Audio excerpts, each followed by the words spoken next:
ලෞතුරා බුදුරජාණන් වහන්සේගේ පාපහස ලැබපු අපගේ ඊට පූජනීය ස්ථානයක් තමයි කැලණිය කියන්නේ.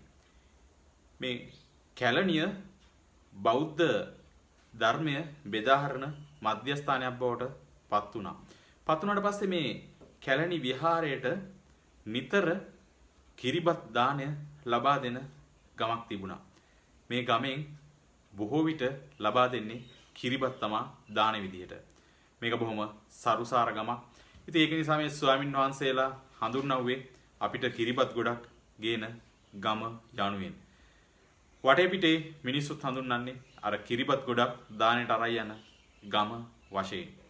ඉතින් මේ ගම ක්‍රමක්‍රමයෙන් ග්‍රාම නාම නිර්මාණය වෙද්දී කිරිබත් ගොඩ බවට පත් වෙනවා. ඒ වගේම තමයි මේ ප්‍රදේශයේ කතාවක් තියෙනවා කැලණි විහෙර අතීතයේ කැලණියේ වන්දනාවේ ආපු ඇත්තොන්ට බොහොම විශාල විදිහට කිරිබත් දන්සැල් පැවැත්වුවා කියලා.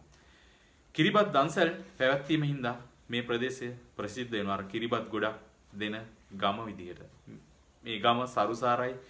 ඉතින් ඇතිතරම් දන් දෙන්න හැකියාව තිබිලා තියෙනවා ඒ කාලේ මිනිස්සුන්ට. ඒ වගේම තමයි කොළඹ නුවර මහා මාර්ගයේ ඉදි වෙනවා. කැලණි පාලමත් සමග.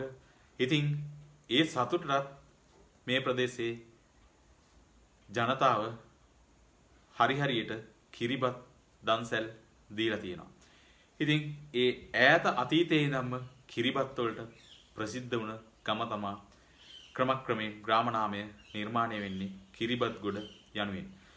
ඉතින් මේ දන්සැල් දෙන්න මේ කිරිබත් එහෙට මෙහෙට අරගෙන යන්න මේ කිරිබත් ඔතන්න මහා දන්සැල් දෙන්න මහා කොළ ඕන වෙලා තියෙනවා. ඉතින් මේ මහා කොළ හොයාගත්ත ප්‍රදේශයකුත් මේ ආසන්නයේම තිබිලා තියෙනවා. මේ ප්‍රදේශයෙන් තමයි මහා කොළ රැගෙන ඇවිල්ලා තියෙන්නේ.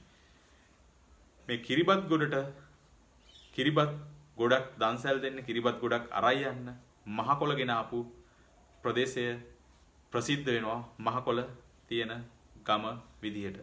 ඉතින් මහා කොළ ගෙන ආපු ගම කියපු ක්‍රමක්‍රමයෙන් ජනවහරෙන් භාවිතයෙන් පරම්පරා ගානක් කියවිලා ඒ ප්‍රදේශයේ ග්‍රාම නාමයේ නිර්මාණය වෙනවා මා කොළ වශයෙන්.